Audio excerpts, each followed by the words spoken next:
Olá, o Na Real de hoje vai entrevistar o economista Roberto Luiz Troster, da Troster Associados. Olá, Roberto, tudo bem? Olá, Márcio, como vai? Roberto, você publicou um artigo na semana passada, O Preço do Dinheiro, que deu muito o que falar entre os seus colegas no meio financeiro, né? Debates nas redes sociais, muita crítica, muito elogio, bastante polêmico. Você podia resumir o que você quis dizer com isto? Resumidamente, quer dizer, eu falava que o sistema financeiro foi o melhor do mundo em 1992, no ano que Ayrton Senna foi campeão. Então, o que acontece? Naquele ano, a inflação foi mais de 500%, a desvalorização do câmbio foi mais de 500%. No mês que o Ayrton foi campeão do mundo, a Selic bateu 1000%, e no mês seguinte, em novembro de 92, bateu 3.000%. Naquele sistema, você tinha assim, uma multiplicidade de indexadores, de ajustes que eram necessários. Agora, da mesma forma que se você pusesse um dos melhores pilotos de Fórmula 1 hoje para dirigir o carro do Ayrton Senna nas pistas de Fórmula 1, só ia perder. É o que está acontecendo com o sistema financeiro brasileiro. O que acontece? Você está esse mesmo sistema usando hoje. Você tem um excelente piloto, entre aspas, não de Fórmula 1, do Banco Central, que é o William. Mas o que acontece? Mesmo que ele faça tudo certo, eu acho que ele vai fazer, a taxa de juros neutra vai ficar em 5%. É o triplo ou quatro vezes maior do que a média de países semelhantes que o Brasil, com uma dinâmica fiscal. E por quê? Porque o que acontece? Quando você sobe a taxa de juros, você tenta afetar variáveis reais. O que acontece? Tanto do lado do ativo, em aplicações, por conta dessa multiplicidade, moeda remunerada, etc., como do lado do passivo das pessoas, operações de crédito, que não tem nenhuma relação com o custo do dinheiro. Então, você tem, na média, crédito pessoal, por exemplo, se você for pegar um crédito pessoal, você vai pagar, na média, 120% ao ano, mas tem instituições que chegam a cobrar 1000% ao ano. Isso faz com que a política monetária não tenha muito efeito no lado real. Qual que é a consequência disso, né? Primeiro que a gente por conta da ineficiência, estamos pagando juros mais altos, a maior parte desses juros vão para investidores, alguns fora do país, e o país gasta juros, gasta dinheiro que não precisaria gastar. E o que tem que fazer para mudar esse quadro com alguma urgência? Porque está todo mundo se queixando dos juros. Todo mundo queixando. A primeira coisa é se convencer que existe o problema, porque todo mundo atua como se isso não fosse o problema.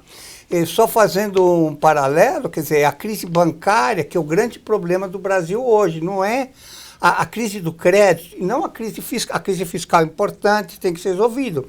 Mas se você pega, por exemplo, na Europa, o grande problema da Grécia não foi a dívida pública, foi o crédito privado, né? Estava em mais de 100% do PIB.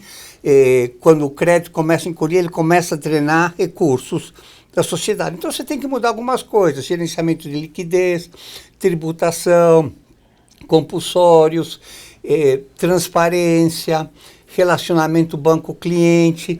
Então, é uma coisa um pouco complexa, mas possível. Muitos países fizeram, deu certo, o sistema bancário está mudando. Mas temos que nos convencer o Banco Central e os bancos, que o mundo da hiperinflação acabou, que a demanda, as funções do crédito são outras. Eu acho que esse é o primeiro passo. Os outros, assim, você já tem bastante literatura de como fazer um sistema de crédito responsável. Tá, agora, o Troster, os comunicados do Banco Central, os mais recentes, têm apontado dois empecilhos, digamos assim, para uma redução mais rápida da taxa de juros. Inclusive, alguns analistas acham que, inclusive, ele não vai reduzir esse ano, ou se reduzir não vai ser na velocidade que se queria. Primeiro, é a questão do ajuste fiscal, das contas públicas, um acerto das contas públicas. E segundo, a questão da inflação. Se ele resolver essas duas questões, está resolvida a questão dos juros? Não está. Quer dizer, tudo mostra, se fizer tudo certo, você vai ter um juro real, você vai ter vamos imaginar, fada madrinha, vem, eu faço o que você quiser, Ilan. A inflação vai para 4,5%, o juro nominal vai estar em 9,5% dessas projeções. Você tem esses 5% a mais, Que acontece com esses 5% a mais? Você podia ter essa taxa bem melhor se você justamente melhorasse a intermediação. Isso ia dar um crédito melhor e você ia, assim, diminuir menos pessoas vivendo de renda e mais gente fazendo investimentos, outro tipo de investimentos que gerem mais retorno para a sociedade. Mas o ajuste fiscal é necessário. O ajuste fiscal é necessário, mas o ajuste fiscal também não é é outra suficiente. Não, é importante, é necessário, não é suficiente, primeiro. Segundo, a gente só está olhando o lado da despesa. Quer dizer, quando a gente faz um ajuste fiscal em números redondos, em primeiro lugar, você tem que olhar para o lado da receita, né? Então, você podia melhorar a receita de duas formas. Uma, dando uma calibrada em alíquotas. Então, hoje, algumas aplicações pagam 0 de imposto de renda, né? E você, um assalariado que paga 27,5%, quer dizer, é injusto, quer dizer, alguém que vive de juros não paga imposto, alguém que trabalha 12 horas por dia, começa o dia às 4 da manhã, paga 27,5%. Então, você pode dar uma calibrada. Segundo, o que acontece? Como o crédito está ruim, as pessoas, as empresas escolhem atrasar impostos em vez de atrasar obrigações de crédito. Então, o crédito afeta diretamente, porque os recursos para pagar impostos são os mesmos que para pagar financiamentos. Então, se você olhasse um pouquinho para o lado da receita, você não só você podia fazer a máquina econômica começar a girar mais rápido, como você melhoraria a arrecadação. E terceiro ponto é o seguinte, a conta de juros, em números redondos, é 4 vezes maior que o déficit primário. Por que a gente não olha um pouquinho para a conta de juros? Essas questões que falamos no artigo. Se a gente consegue ter juros mais baixos para baixar a inflação, são menos recursos, porque tanto faz o imposto que você paga, se é para pagar juros ou é para pagar salário de professor, né? É dinheiro que sai de impostos e vai para um desses, né? Mas vamos colocar uma dúvida aí. Vamos. O governo Dilma, num momento, pensou mais ou menos assim sobre os juros e deu uma paulada forte nos juros e, segundo a maioria dos analistas, isso desorganizou ainda mais a economia, inclusive empurrou a inflação. Não há risco de se adotar de novo essa paulada nos juros e vir a acontecer a mesma coisa? Então, duas coisas. Um bom banco central, tem duas qualidades um bom banco central. A primeira é que ele não fixa os juros, ele vê qual que é o juro real e determina. Então, o que acontece? Se ele põe a taxa de juros, como a Dilma fez, abaixo do equilíbrio, a inflação sobe. Se ele põe acima, a inflação cai. Tem um custo social alto.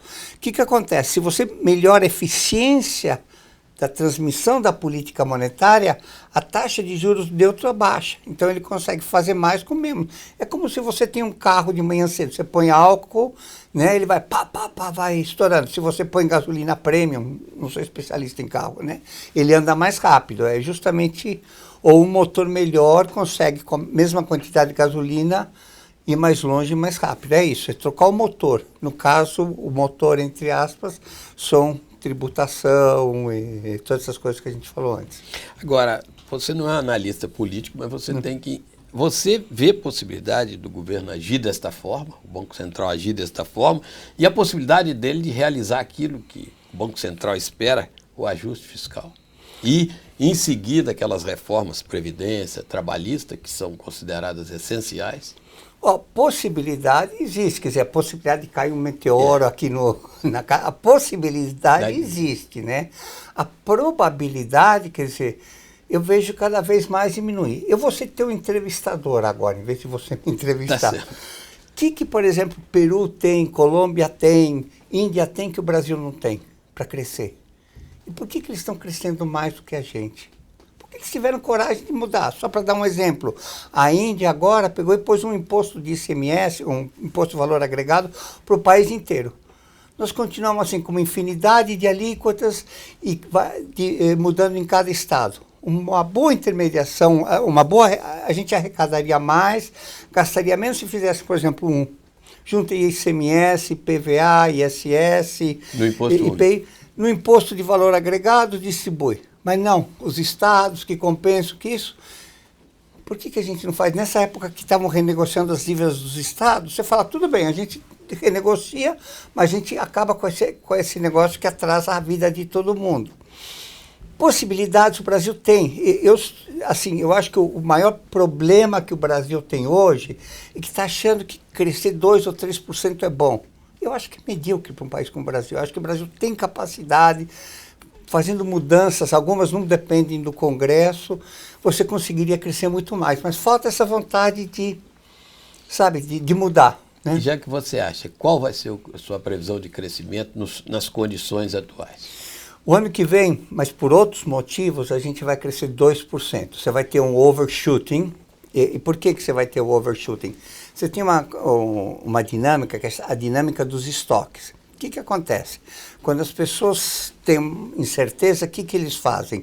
Eles começam a aumentar o caixa. Baixa estoque, se você vai na padaria da esquina, você vai ver que tem menos coisas para vender, não repõe, e aí cria uma dinâmica perversa, quer dizer, como eles compram menos, as fábricas produzem menos, toda a cadeia entra numa espiral assim negativa. O que acontece? Quando você tem uma reversão de expectativas, por exemplo, quando você teve no começo de 2009, e todo mundo quer repor, mas como está toda a cadeia está vazia, a produção aumenta muito. Então você deve ter esse overshooting, em português, uma tradução ruim, seria o efeito ultrapassagem. Então supondo que você tem uma taxa de equilíbrio, isso vale para câmbio, para outras variáveis, você tem um pulo assim para cima. Então você vai crescer 2% ano que vem.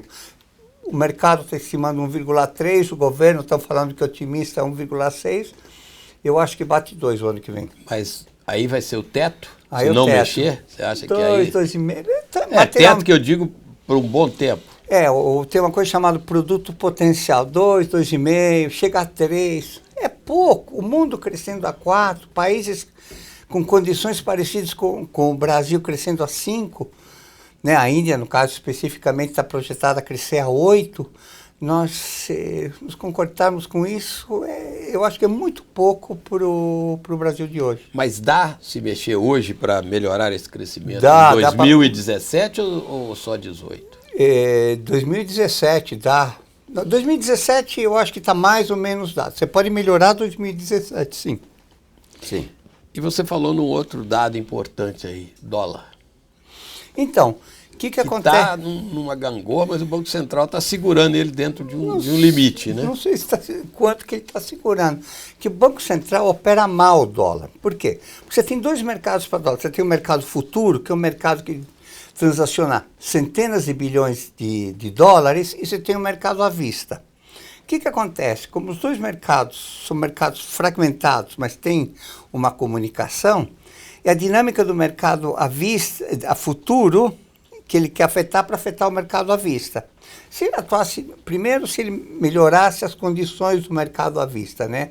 A legislação do mercado à vista foi assinada por alguém que parece com você, até com Oswaldo Aranha. Tem tempo, hein? Tem tempo. De 1933 é a lei.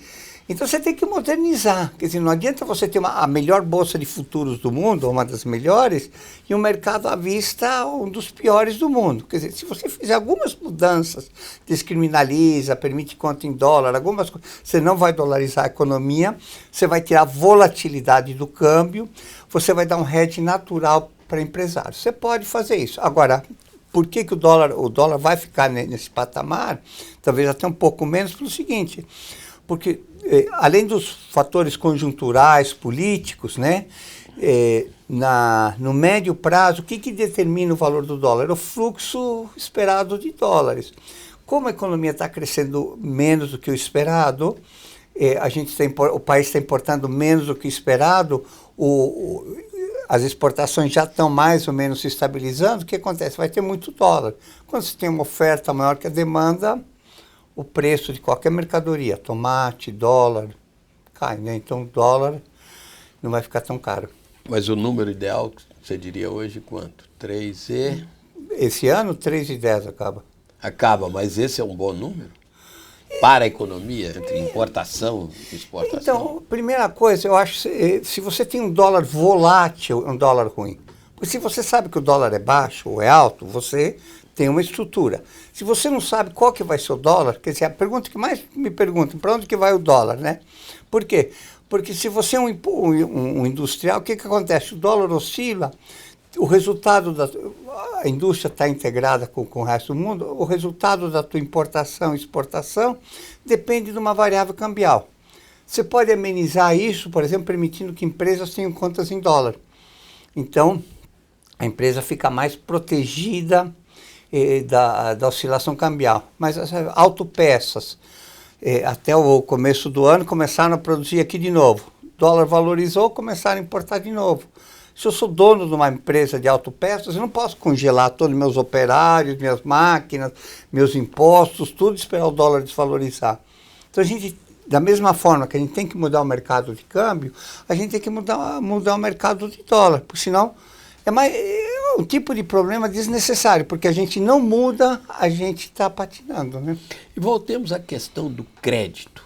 Há interesse, não há crédito sobrando, o consumidor não está disposto a tomar crédito nesse custo e as próprias empresas estão sumindo, isso pode gerar até um problema para os bancos?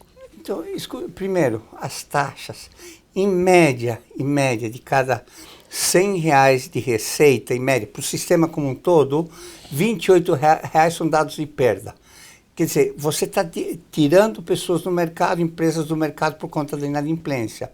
Hoje você tem 59 milhões de CPFs negativados, lembra que o total de CPFs são 142 milhões, e você tem 4,2 milhões de empresas sobre um universo de 8 milhões com anotações no Serasa. Quer dizer, sem crédito você não consegue comprar materiais, você não consegue capital de giro, você não consegue rolar empréstimos.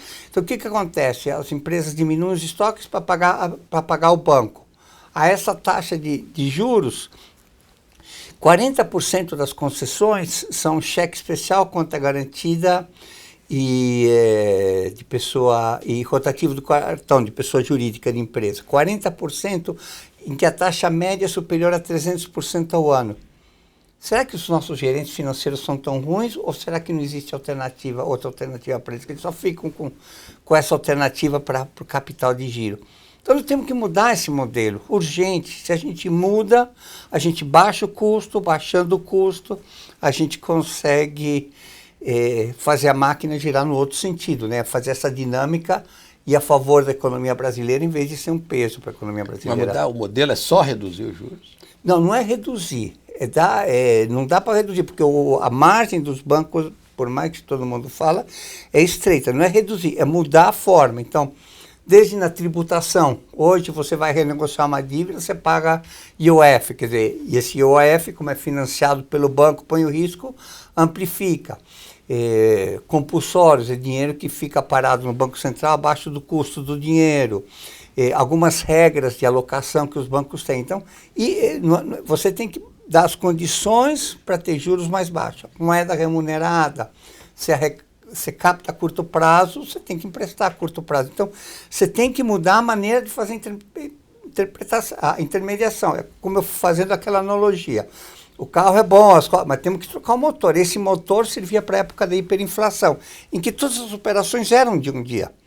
Num cenário em que as operações são de prazos mais longos, que você tem mais certeza, quer dizer, o mais pessimista fala que a inflação esse ano vai ser 7%, 8%, não faz sentido você trabalhar com a intermediação da época que era 400%, 500%.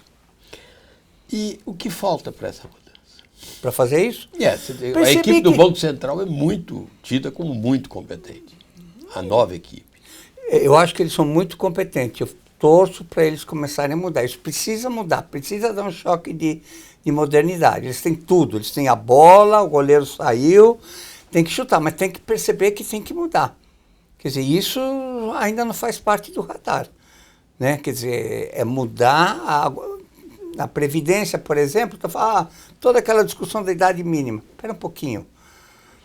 Mas 80% da Previdência é de funcionário público e de gente que tem 2, 3, 4... Isso nós não vamos mexer? Porque se a gente fica mexendo idade mínima, então você vai ter que esperar mais 5 anos. Mas a aposentadoria precoce, isso nós vamos mudar?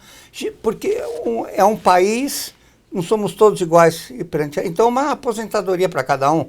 Você escolhe, você quer sua aposentadoria como professor universitário, como ex-deputado, como ex-funcionário do do Banco do Brasil, mas ficar com as 3 não vale.